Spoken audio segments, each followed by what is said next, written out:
بسم الله الرحمن الرحیم. الهی انت کما احب فاجعلنی کما تحب. خدایا تو آنگونه‌ای که من دوست دارم، پس مرا آنگونه کن که تو دوست داری و میپسند. به حق محمد و آل محمد صلوات الله علیهم اجمعین. اللهم آمین.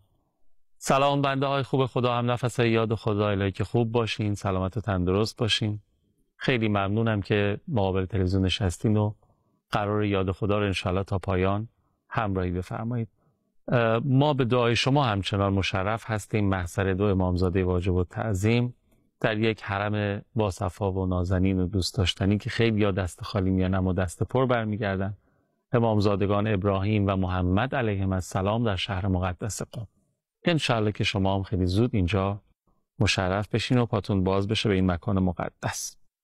خب، سه شنبه های یاد خدا همراه هست با بحث سیره انبیا از منظر قرآن کریم. متخصص و بلد راهمون هم آقای صفاریان عزیز هستن. ایشون تشریف آوردن. بعد از اینکه یک فاصله کوتاه میگیریم و برمیگردیم بحثمون رو شروع میکنیم. به نظرم از امشب دیگه قرار هستش که ورود بکنیم به زبان داستان که زبان بیان ماجراهای انبیا در قرآن کریم هم هست. برای ما نکاتی رو بگن و استفاده بکنیم.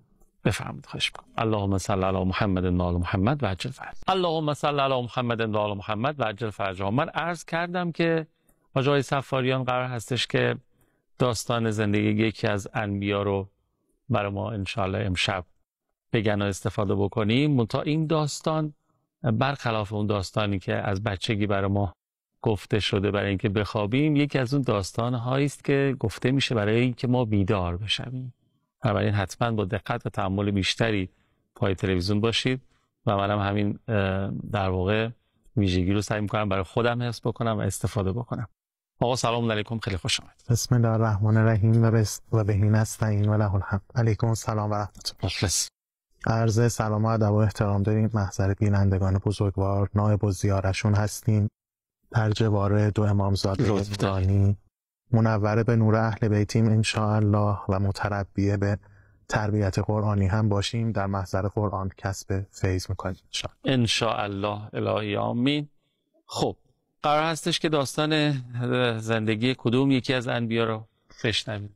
من برای این جلسمون انشاءالله میخوام داستان رویارویی سپاه طالوت و جالوت رو خدمتون عرض کنم. از سوره مبارکه بقره است و از آیه 246 آغاز میشه. حالا اگر بزرگواران قرآن عثمان طاها دم دستشونه صفحه 40 رو باز کنن و با ما همراه باشن که صفحه 40 سوره مبارکه بقره آیه 246. خداوند متعال، خب میدونید ماجرا از اینجا آغاز میشه که وقتی که خداوند دستور میده به بنی اسرائیل که وارد سرزمین موعود بشین و اونا سرباز میزنن، جناب موسی این قوم رو نفرین میکنه. ففرق بیننا و بین القوم. خدایا دیگه بین من و این قوم جدایی بیانداز. و این گونه میشه که جناب موسی دیگه خبری از سرگذشت او ما نداریم. بعد از این قوم به خاطر سرپیچی از فرمان الهی دچار تیه و سرگردانی در بیابان ها میشن، چون اونجا هم ظاهرا قرار بوده با یه زحمتی با یه سختی بله قرار بوده مقاتله کنن و وارد شن و به پیروزی برسن اون سرزمین موعود باشن. نپذیرفتن. بله. بعد از این ماجرا از قبطیان یک پادشاه ظالمی بر بنی اسرائیل حکم میرانه که اموال اونها رو میگیره، اولادشون رو میکشه، زنانشون رو به کنیزی میبره و اینها از این سختی به سطوح میان. ماجرا از اینجا آغاز میشه. الم تر الی الملأ من بنی اسرائیل من بعد موسی. یه بخشید همینجا نتیجه اون سرپیچی. بله دیگه. اگه گوش میدادن سرزمین موعود و آرمانشهر، حالا که گوش ندادن این مدل بلا سرشون میاد. خدا تو قرآن فرموده ان اتم ادنا. ببینید خدا با کسی قراره پسر خالگی نداره. ما خالی کنیم خدا هم خالی میکنه. او سر قرار وایستاده، ما هم سر قرار اگه بریم خدا رو اونجا در میابیم، وعده های خدا رو در میابیم، آرمان شهرمون رو در میابیم. ولی خالی کنیم از قرار خدا هم خالی میکنه سر قرار. اذ قالوا لنبی لهم ابعث لنا ملکا نقاتل فی سبیل الله. اینا اومدن طبق نقل پیش پیامبرشون که جناب ارمیا نبی و گفتن یه فرمان روا، یه رئیس لشکر بر ما انتخاب کن که ما بریم میخوایم در راه خدا بجنگیم. قال هل عصیتم ان کتب علیکم القتال الا تقاتلوا. اگه نجنگیدین چی؟ سابقه بنی اسرائیل جلوی چشم این پیامبر، سنت های خدا جلوی چشمشه که آقا مسیر اینجوری نیست که شما بگی من میخوام بجنگم، خدا هم بگه خب من 4 باند آسفالت کردم. نخه خودت باید بری زحمت بکشی، مسیر جهاد و مقاتله است. واقعا پر دست اندازه. آره.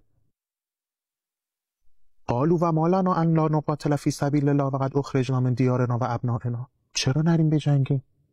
سرزمینمون رو گرفته، اموالمون رو گرفته، بچه‌هامون رو گرفته.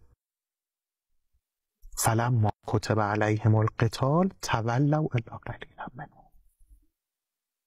هر کسی میتواند به دست و زبان و قلم و قدم و به هر روشی به برادران گرفتار لبنانی، سوری، برادران مجاهدین خود کمک کنند. چقدر ما کمک کردیم؟ فرمان جهاد صادر شد. فلما کتب علیهم القتال تولوا الا قلیلا منهم. بجز اندکی بقیه خالی کردن میدونا. آقا نه گلوله برای قلبمون ضرر داره، نمیتونیم بریم جهاد کنیم. والله علیم بالظالم. این اولین ریزش. ماجرا تمام شد؟ اصلا تمام نشد. و قال لهم نبیهم ان الله قد بعث لكم طالوت ملکا. گفت دنبال فرمان روا میگشتین، خدا جناب طالوت رو انتخاب کرد. جناب طالوت از نوادگان بنیامینه و حالا که اینا انتظار داشتن از نوادگان جناب یوسف باشه. سلام الله علیه. قالوا انا یکون له الملک علینا و نحن احق بالملک منه. گفتن ما شایسته ترین به فرمان روایی. چرا؟ ولم یؤت سعة من المال. آقا از حلقه پول دارا نیست، مرفهی نیست. ببین این همیشه یه مشکل معضل ذهنی بوده برای آدم‌هایی که می‌خواستن بهانه جویی کنن در راه. به جناب نوح هم میگفتن اینایی که دنبال تو هن اراذلنا بادی الرأی، اینا بچه پایین شهرن، اینا خیلی نمیفهمن، سطح اجتماعی و علمیشون خیلی بالا نیست. حالا همین ایرادو به جناب طالوت میگیرن. لم یؤت سعة من المال. این خیلی پولدار نیست، از طبقات بالای اجتماعی نیست، مثلا پوپولیست، نمیدونم. آره. قال ان الله اصطفاه علیکم و زاده بسطة فی العلم والجسم. میگه آقا اصلا طبقات بالای اجتماعی مهم نیست، توانمندی مهمه و دانش. این دوتا رو داره. شایسته سالاری اینه دیگه، توانمندی و دانشه. والله یؤتی ملکه من یشاء والله واسع علیم. اینجا 2 مرتبه یه عده‌ای بهانه جویی میکنن. پس اولین همین موقعی که فرمان قتال صادر شد یه عده‌ای خالی کردن. دفعه دوم توسط طالوت. بله. دفعه دوم موقعی که جناب طالوت انتخاب شد به عنوان فرمان روا، یه عده خالی کردن. حالا خدا میگه که ببین من یه ارفاق بهتون میکنم. یه گهواره ای بود، یه تابوتی بود که اون موقعی که مادر جناب موسی میخواست او رو به دریا بیفکنه، خدا این رو به مادر جناب موسی داد. این به عنوان یه چیز مقدس در بین بنی اسرائیل شمرده میشد. و موقعی که حضرت موسی سلام الله علیه در همین ماجرایی که تعریف کردیم میخواست ترک قوم کنه، جزء مواردی بود که به جناب یوشع به ودیعه نهاد، چون وصی او بود. آقا اینا مثلا ابزار کار سما بوده و معجزات و کرامات و اینا پیش شما باشه. و این تو جنگ ها همیشه یه دلگرمی بر بنی اسرائیل بود. این تابوت تا اون موقعی که بنی اسرائیل 2 مرتبه سر به نافرمانی گذاشتن و این شد ملعبه و بازیچه بچه ها توی کوچه ها. حالا خداوند متعال میگه که این تابوته بود که گم شده بود، نبود و برای شما یه مایه آرامش بود. اینو به عنوان نشانه الان دوباره میفرستم که شما بدونید آقا جناب طالوت برگزیده است. و قال لهم نبیهم ان آیت ملکه ان یأتیکم التابوت فیه سکینة من ربکم و بقیة مما ترک آل موسی و آل هارون تحمله الملائکه ان فی ذلک لآیة لکم ان کنتم مؤمنین. اگه ایمان واقعی دارین دنبال نشونه هم میگردین که دلتون قرص شه، این نشونه. این دومین مرحله است که بنی اسرائیل تو این آزمایش عده زیادیشون از این فیلترهای اول و دومی نمیتونن رد شن. داستان ادامه ای داره. اگر اجازه بدین یه تنفس بگیریم و برگردیم در خدمت. به به، دست شما در نکنه، بعد این 3-4 جلسه استاد شدین شما. خیلی ممنونم که به موقع فرمودید. تأملی هم داشته باشیم به آنچه که تا به حال فرمودین و برگردیم و استفاده میکنیم. بفرمایید. خواهش می‌کنم. اللهم صل علی محمد و آل محمد و عجل فرجهم. قصه طالوت و جالوت رو خیلی در واقع شیرین و دلچسب دارن تبیین میکنن و جای سفاریان رو استفاده میکنن. خواهش میکنم. در خدمت قرآنی. الحمدلله. خب خداوند متعال ادامه ماجرا رو از آیه مبارکه 249 چنین بر ما بازگو میکنه. فلما فصل طالوت بالجنود قال ان الله مبتلیکم بنهر. حالا این لشکر تو گرمای هوا را افتادن، میرسن به نهر آب. موقع چیه؟ موقع اینه که خدا همینجوری فیلتر بذاره برای که آدم هایی که وجودشون هنوز ربی نیست، خدایی نیست، ناخالصی داره، اینا وارد معرکه حق و باطل نشن. آدم های تراز نبرد با وارد نبرد بشن. به ما همینجوری دل میکنیم که تو سپاه حضرت صاحب، تو سپاه امام حسین علیه السلام یه جایی برای خودمون دست و پا کنیم انشالله. آدم هایی که نرسیدن اینا چیدنی نیستن. یه الگویی هست زمان امام حسین، از اون خیلی میشه درس گرفت. یارانی که موندن تا آخر اونا چه ویژگی‌هایی داشتن؟ آیا ما داریم؟ الان ببینین خداوند متعال یه ابتلای جدید پدید میاره سر راه. قال ان الله مبتلیکم بنهر فمن شرب منه فلیس منه. اگه کسی تو این گرمای هوا، حالا با تجهیزات نظامی، قاعدتا انسان خسته است، تشنه است، رسیدن دم این نهر آب، فرمود اگه کسی بخوره از این آب از من نیست، تو تیم ما نیست. و من لم یطعمه فانه منی الا من اغترف غرفة. بگده اونایی که بخورنم ریزش میکنن. حالا یه دم هستن این وسط نمیتونن تحمل تشنگی کنن و نه میخوان از این لشکر دور بیفتن، یک کف دست آب بخورن، پس 3 دسته شدن. فشربوا منه الا قلیلا منه. دیدیم تو ابتلای اول فرمود که اکثرشون از این نبرد پاپس کشیدن. 2 مرتبه تو ابتلای بعد اکثر ریزش کردن، 2 مرتبه تو ابتلای بعد اکثر ریزش کردن. چیزی هم دیگه موند. آره ببینید روایات آخر زمان خیلی عجیبن که حضرت فرمون که قطعا شما غربال میشید. مثلا فتنه های آخر زمان برای همین اومده که آدم های خالص برسن به اون نبرد پایان. حضرت فرمود عین گندم که اینجوری باد میدن، دیدین توی سینی های بزرگ میریزن، اونایی که سنگین نیستن، دارای وزن نیستن، اینا رو باد میبره، به کوچکترین نسیمی ریزش میکنن. آره این ریزش ها و رویش هایی که عبارت که آقا این چند ساله داریم میبینیم دیگه، حالا به مرور. فلما جاوزه هو الذین آمنوا معه قالوا لا طاقة لنا اليوم بجالوت و جنوده. اینو گذشتن، سپاهی که قرار بود از امتحان الهی آب نخوره ولی خورد. وقتی رسیدن گفتن ما یارای مقابله با جالوت نداریم. خود جالوت آدم درشت اندام و یک لشکر مجهز که به جهت کیفیت و کمیت لشکر وسیعی فراهم آمده.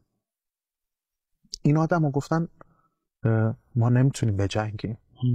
ما ناو هواپیمابرمون، تعداد موشک هامون، ادوات نظامیمون، فاکتورهای اقتصادیمون اصلا در حدی نیست که ما بتونیم با این ابرقدرت پنجه در پنجه درافکنیم. قال الذين يظنون انهم ملاقو الله كم من فئة قلیلة غلبت فئة کثیرة باذن الله والله مع الصابرین. یه عده اینا ملاک پیروزی در جنگ دستشون بود. ملاک پیروزی در جنگ نفر نیست، تجهیزات نیست، تعداد موشک و ناو و هواپیما اینها نیست. یه نکته دیگه از اون استقامت مؤمنینه. شما نگاه کنید مثلا در فلسطین نبرد نابرابر سنگ در برابر تانک. شما نگاه میکنید مثلا حزب الله، میبینید که آقا این نه هواپیما داره نه پدافند درستی داره، چجور به زانو در آورده یه ارتش تا بن دندان مسلحی که توسط ابرقدرت‌ها داره حمایت میشه. همین ارتش تا بن دندان مسلح که توسط ابرقدرت‌ها داره حمایت میشه اصلا اوناست در واقع. این جلوه از پس یک گروه به اسم حماس برای نیومده که تعارف نداریم دیگه، چه دیالا بماند دیگه بقیهش. این تعبیر همین در واقع تعبیر همین آیه‌ای که داریم.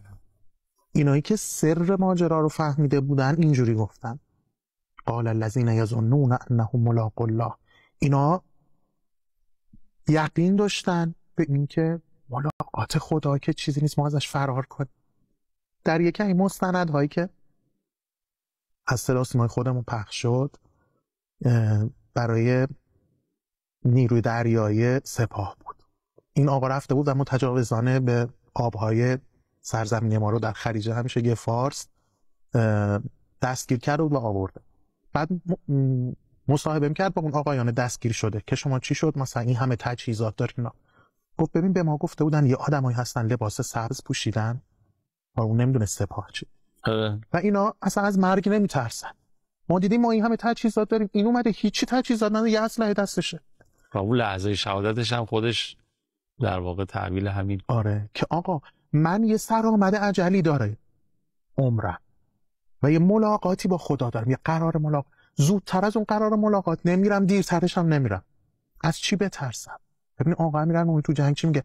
اعر الله جمجمتک، جمجمتو به خدا بس، چرا میترسی؟ مستقیم نگاه کن، آخرین صفوف دشمنو نگاه کن، بگو پیروزی از آن ماست، خدا تو تیم ماست، خدا عزیزه. ببین عزیز، ما تو فارسی مثلا میگیم عزیزم حسین، تو عربی عزیز به این معنا نیست.